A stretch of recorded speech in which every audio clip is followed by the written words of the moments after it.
नमस्कार दोस्तों, DHP news channel में आपका हार्दिक स्वागत है। हिमाचल प्रदेश के आज के मुख्य समाचार आपको विस्तार पूर्वक बताएंगे। खबरों की शुरुआत करने से पहले आप सभी से निवेदन है कि डीएचपी न्यूज को सपोर्ट करने के लिए आप मेंबरशिप ज्वाइन करें। आपके सपोर्ट से हमें और बेहतर कंटेंट बनाने और आप तक सही खबरें पहुंचाने का मौका मिलेगा। तो पेश हैं आज के मुख्य समाचार।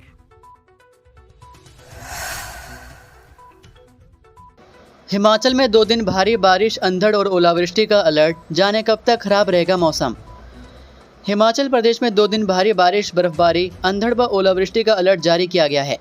बुधवार रात को भी अंधड़ के साथ बारिश से भारी नुकसान हुआ। तेज हवाओं के कारण प्रदेश भर में जगह जगह पेड़ गिरने से दर्जनों घर और वाहन क्षतिग्रस्त हो गए थे। जिला हमीरपुर के मेहरे बाजार में एक झुग्गी पर पेड़ गिरने से भीतर सो रहे 8 साल के बच्चे की मौत हो गई, जबकि पिता घायल है। वहीं मंडी में एक महिला की अंधड़ के बीच संतुलन खोकर लेंटर से गिरने से मौत हो गई। मौसम विज्ञान केंद्र शिमला के अनुसार 18 अप्रैल की रात शाम से 21 अप्रैल तक लाहौल स्पीति, किन्नौर के अलावा चंबा व कुल्लू के ऊंचे इलाकों में अधिकांश स्थानों पर हल्की से मध्यम बारिश, बर्फबारी तथा कुछ स्थानों पर भारी बर्फबारी की संभावना है।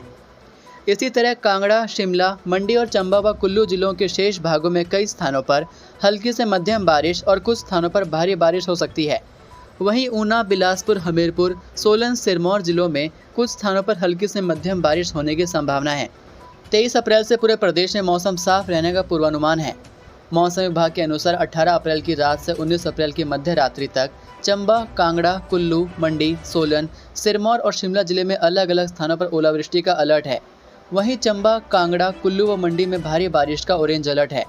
लाहौल स्पीति जिले के दक्षिणी भागों में मध्यम से भारी बर्फबारी के आसार हैं। 3 साल से बिजली सब्सिडी ले रहे उपभोक्ताओं से वसूली करेगी सुक्खू सरकार। जयराम राज में मिली थी छूट। आर्थिक तंगी से जूझ रही हिमाचल के सुक्खू सरकार ने आम जनता को एक और बड़ा झटका दिया है। सुक्खू सरकार पिछले 3 सालों से बिजली बिलों में दी गई सब्सिडी की वसूली करने जा रही है।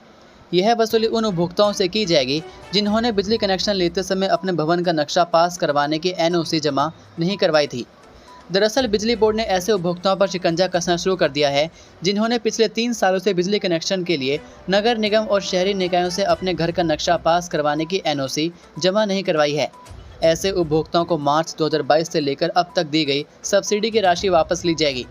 इनसे सब्सिडी के एरियर की राशि वसूली जाएगी। बता दें कि साल 2022 से पहले बिजली कनेक्शन लेने के लिए उपभोक्ताओं को नगर निकायों से भवन का नक्शा पास करवाने की एनओसी लेना अनिवार्य था।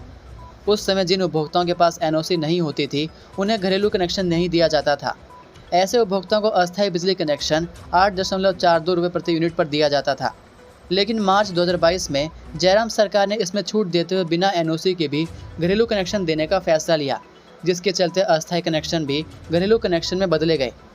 इसी बीच 1 अप्रैल 2024 को विद्युत नियामक आयोग ने टैरिफ की अनुसूची में संशोधन किया, जिसमें बिना नक्शा पास किए गए भवन मालिकों से उच्चतम स्लैब 6.25 रुपये प्रति यूनिट बिना सब्सिडी के शुल्क लगाने का फैसला लिया था।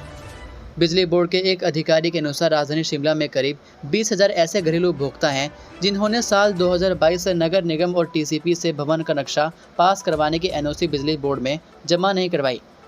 1 अप्रैल से इन उपभोक्ताओं को बिना सब्सिडी के 6 रुपये 25 पैसे प्रति यूनिट बिजली दी जा रही है। ठंडक पाने पर्यटकों ने किया हिमाचल का रुख। परवाणु टोल पर लंबा जाम, होटलों में ऑक्यूपेंसी बढ़ी।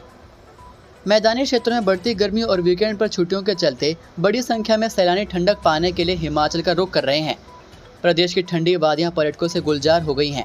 शुक्रवार को बाहरी राज्यों से बड़ी संख्या में पर्यटकों ने हिमाचल का रुख किया। इससे परवाणु में शुक्रवार को टोल प्लाजा पर करीब 2 किलोमीटर तक ट्रैफिक जाम लग गया। वाहन चालक रुक कर टोल प्लाजा से निकलते रहे। वाहनों को टोल प्लाजा क्रॉस करने में ही 1 घंटे तक का समय लग गया। उधर वीकेंड पर पर्यटकों की आवाजाही बढ़नी शुरू हो गई है। बाहरी राज्यों के लोग छुट्टियों में घूमने के लिए हिमाचल आ रहे हैं। आपको बता दें कि बाहरी राज्यों में स्कूलों में 3 दिन की छुट्टी होने के कारण बड़ी संख्या में पर्यटक सड़क मार्ग से हिमाचल का रुख कर रहे हैं। इससे जिले के पर्यटन स्थल कसौली और चैल में ऑक्यूपेंसी बढ़ गई है। कसौली में जहां ऑक्यूपेंसी 90% तक बताई जा रही है, वहीं चैल में यह आंकड़ा 70% तक पहुँच गया है। इससे पहले बीते सप्ताह भी बड़ी संख्या में पर्यटक हिमाचल घूमने आए थे। इस बार भी शुक्रवार से लेकर रविवार तक छुट्टियां हैं। पर्यटकों को सबसे नज़दीक व पसंदीदा जगह कसौली, शिमला, मनाली, धर्मशाला व चायल है। जहां पर हर वीकेंड पर हजारों पर्यटक हिमाचल का रुख करते हैं। बिना परमिट या अधूरे दस्तावेज से गाड़ी चलाने पर खुद कटेगा चालान, इन नेशनल हाईवे पर सीसीटीवी लगाए। हिमाचल प्रदेश में अब बिना परमिट या अधूरे दस्तावेजों के साथ कमर्शियल वाहनों के चलाने पर अब खुद चालान कट जाएगा। इसके साथ निजी वाहनों में भी दस्तावेज पूरे न होने पर जुर्माने का मैसेज आएगा। इसके लिए कालका शिमला समेत कुल्लू मनाली नेशनल हाईवे पर सीसीटीवी लगा दिए हैं। ये कैमरे परिवहन विभाग की ओर से लगाए हैं। इनकी मॉनिटरिंग भी मुख्यालय से की जा रही है। प्रदेश में इस प्रकार की व्यवस्था पहली बार लागू की गई है। इससे पहले पुलिस विभाग ने ओवर स्पीड पर शिकंजा कसने के लिए कैमरे इंस्टॉल किए हैं। इन कैमरों से परमिट या अन्य प्रकार की जांच नहीं हो पाती थी। अब परिवहन विभाग ने इस प्रकार के सीसीटीवी कैमरों का ट्रायल भी सफल हो गया है। अभी तक नियमों की अवहेलना करने वाले 50 से अधिक वाहनों के चालान कट गए हैं। इससे पहले इस प्रकार के चालान पुलिस और विभागीय टीम की ओर से मैनुअल तरीके से किए जाते थे। परिवहन विभाग ने कालका शिमला नेशनल हाईवे 5 पर सनवारा टोल गेट पर सीसीटीवी लगाए हैं। सीसीटीवी की फुटेज ऑनलाइन विभाग के कंट्रोल रूम में पहुंच रही है। परिवहन विभाग ने इसके लिए अलग से टीम तैनात की है। रात में अधिकतर वाहन अधूरे दस्तावेज के साथ आवाजाही करते हैं। सरकारी स्कूलों में जीन्स, टी शर्ट और चटक रंग के कपड़ों में नहीं आ सकेंगे शिक्षक, निर्देश जारी। हिमाचल प्रदेश के सरकारी स्कूलों में शिक्षकों के जीन्स, टी शर्ट, चटक रंग वाली और फैशनेबल पोशाक तथा भारी गहने पहनने पर रोक लगा दी गई है। शिक्षा विभाग ने स्वैच्छिक ड्रेस कोड संबंधी परामर्श में ये निर्देश जारी किए। हालांकि विभाग ने शिक्षकों के लिए कोई भी ड्रेस कोड लागू नहीं किया है। यह परामर्श अनिवार्य नहीं है, लेकिन छात्र छात्राओं में एक उदाहरण पेश करने और शैक्षणिक संस्थानों की मर्यादा बनाए रखने के मद्देनजर एक पेशेवर औपचारिक ड्रेस कोड अपनाने की बात कही गई है। शिक्षा सचिव राकेश कंवर की ओर से जारी पत्र में कहा गया कि कई शिक्षकों ने पहले से ही इस बारे में सकारात्मक कदम उठाए हैं। कई शिक्षकों ने स्वेच्छा से गरिमापूर्ण व एक समान पोशाक अपनाई है, जो दूसरों के लिए एक सराहनीय उदाहरण है। शिक्षा सचिव की ओर से जारी सलाह में कहा गया है कि शिक्षक छात्रों के लिए रोल मॉडल होते हैं। उनके तौर तरीके और ड्रेसिंग स्टाइल युवा दिमाग पर एक स्थायी छाप छोड़ते हैं। यह भी सिफारिश की है कि गैर शिक्षण कर्मचारियों को पेशेवर पोशाक के मानकों का पालन करने के लिए प्रोत्साहित किया जाना चाहिए। ड्रेस कोड के कार्यान्वयन को व्यक्तिगत स्कूल अधिकारियों के विवेक पर छोड़ दिया गया है।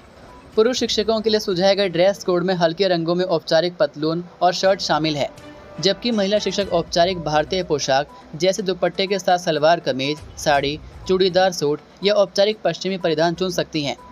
मैरून या नीले रंग के ब्लेजर, पेशेवर जूते और उचित सौंदर्य मानकों को भी प्रोत्साहित किया गया है। 10वीं और 12वीं में इस बार पास प्रतिशत बढ़ने की संभावना, स्टेप वाइज मार्किंग होगी। हिमाचल प्रदेश स्कूल शिक्षा बोर्ड की ओर से मार्च में ली गई 10वीं और 12वीं कक्षा की वार्षिक परीक्षाओं के परिणाम में इस बार पास प्रतिशतता ज़्यादा होने की संभावना है। इसका कारण बोर्ड में इस बार से शुरू हुई स्टेप वाइज मार्किंग है। इस व्यवस्था में प्रश्न का थोड़ा सा उत्तर भी सही लिखने पर अभ्यर्थियों को कुछ अंक मिलते हैं। इसके चलते इस बार उम्मीद की जा रही है कि अगले महीने घोषित होने वाले परिणाम में पास प्रतिशतता ज़्यादा होगी। मूल्यांकन कार्य में पहली बार स्टेप वाइज मार्किंग को शुरू किया गया है। स्टेप वाइज मार्किंग के चलते किसी भी प्रश्न के उत्तर की कुछ लाइनें भी सही लिखने पर परीक्षार्थियों को अंक दिए जाएंगे, जबकि इससे पहले जब तक प्रश्न का उत्तर पूरी तरह से सही नहीं होता था तब तक उसे सही नहीं माना जाता था। इसके चलते उस प्रश्न के उत्तर की मार्किंग भी कभी कभार शून्य रहती थी, लेकिन इस बार हुई परीक्षा के उत्तर पुस्तिकाओं के मूल्यांकन के दौरान इस व्यवस्था को खत्म कर दिया और स्टेप वाइज मार्किंग को शुरू किया गया है। इससे उम्मीद है कि इस बार पिछले वर्षों के मुकाबले परीक्षार्थियों की पास प्रतिशतता भी अधिक रहेगी। अनुमान लगाया जा रहा है कि स्टेप वाइज मार्किंग शुरू होने के कारण इस बार परीक्षा परिणाम में 4 से 5% की बढ़ोतरी हो सकती है। कई शिक्षण संस्थानों में चल रहा डमी एडमिशन का खेल, शिक्षा बोर्ड करेगा निरीक्षण। हिमाचल प्रदेश में कई स्कूलों में डमी एडमिशन लेने का खेल चल रहा है। बच्चे की एडमिशन स्कूल में दर्शाई जा रही है, जबकि वह कोचिंग सेंटरों में कोचिंग ले रहे हैं। इस डमी एडमिशन की शिकायतें बोर्ड प्रबंधन को मिल रही है, जिसके बाद बोर्ड प्रबंधन भी अलर्ट हो गया। डमी एडमिशन देने वाले स्कूलों की मान्यता रद्द करने की योजना बना रहा है। वहीं इस डमी एडमिशन को लेकर CBSE भी स्कूलों में जांच पड़ताल कर रहा है। जानकारी के अनुसार हिमाचल प्रदेश स्कूल शिक्षा बोर्ड प्रबंधन को बोर्ड कार्यालय में फ़ोन और अन्य माध्यमों से शिकायतें मिल रही हैं कि प्रदेश के कुछ संस्थानों में छात्र छात्राओं को डमी एडमिशन करवाई जा रही है। छात्र छात्राएं दाखिला किसी शिक्षण संस्थान में लिया होता है, जबकि वह उसी समय अन्य स्थान पर कोचिंग सेंटर में कोचिंग ले रहा होता है। ऐसे मामलों में CBSE बोर्ड उनसे संबद्धता प्राप्त शिक्षण संस्थानों के इस संदर्भ में जांच कर रहा है। जांच में यह पाया गया कि संस्थानों की ओर से डमी एडमिशन करवाई गई है तो संस्थानों की संबद्धता रद्द कर दी जाएगी। स्कूल शिक्षा बोर्ड के सचिव डॉक्टर मेजर विशाल शर्मा ने बोर्ड से संबद्धता प्राप्त समस्त निजी शिक्षण संस्थानों से आग्रह किया है कि वे अपने संस्थान में किसी भी विद्यार्थी को डमी एडमिशन ना दें और संबद्धता रेगुलेशन में निर्धारित नियमानुसार ही संस्थान का संचालन करें। बोर्ड ने निर्णय लिया है कि बोर्ड प्रबंधन भी निजी शिक्षण संस्थानों का औचक निरीक्षण करेगा और यदि इस दौरान किसी संस्थान में डमी एडमिशन पाई जाती है तो संबद्धता को वापस ले लिया जाएगा। अब बीपीएल में नहीं जुड़ेंगे नए परिवार, केंद्र ने फंसाया यह पेंच, अप्लाई किया तो मिलेगी सजा। अगर आप बीपीएल यानी गरीबी रेखा से नीचे आते हैं तो आप नए परिवार के लिए आवेदन नहीं कर पाएंगे। ऐसा इसलिए क्योंकि केंद्र सरकार ने हिमाचल के लिए बीपीएल परिवारों का कोटा तय कर रखा है। इसे देखते हुए हिमाचल सरकार ने नए परिवारों को जोड़ने पर रोक लगा दी है। नए परिवार के रूप में आवेदन करने वाले को सजा के तौर पर 3 साल तक बीपीएल के लिए कंसीडर ही नहीं किया जाएगा। केंद्र के कोटे में हिमाचल प्रदेश से 2,82,370 परिवारों को ही बीपीएल की सूची में शामिल किया जा सकता है। फिलहाल हिमाचल प्रदेश में 2,66,304 परिवार बीपीएल की सूची में हैं। केंद्र के कोटे और राज्य में बीपीएल परिवारों के बीच 16,066 का फासला है। ऐसे में सुखो सरकार 16,066 से ज़्यादा परिवारों को बीपीएल में शामिल नहीं कर सकती। हिमाचल की सुखो सरकार ने 16,066 परिवारों को बीपीएल में जोड़ने के लिए 1 अप्रैल से पंचायत स्तर पर अभियान शुरू कर चुकी है। 30 अप्रैल तक चलने वाले इस अभियान में बीपीएल परिवारों की पहचान की जाएगी। इसी अभियान में राज्य सरकार बीपीएल में शामिल मौजूदा परिवारों की स्थिति का नए सिरे से आंकलन कर गड़बड़ियों का पता लगाएगी। सुखो सरकार का पूरा जोर विधवा, तलाकशुदा और एकल महिला वाले परिवारों को बीपीएल में शामिल करने की तरफ है।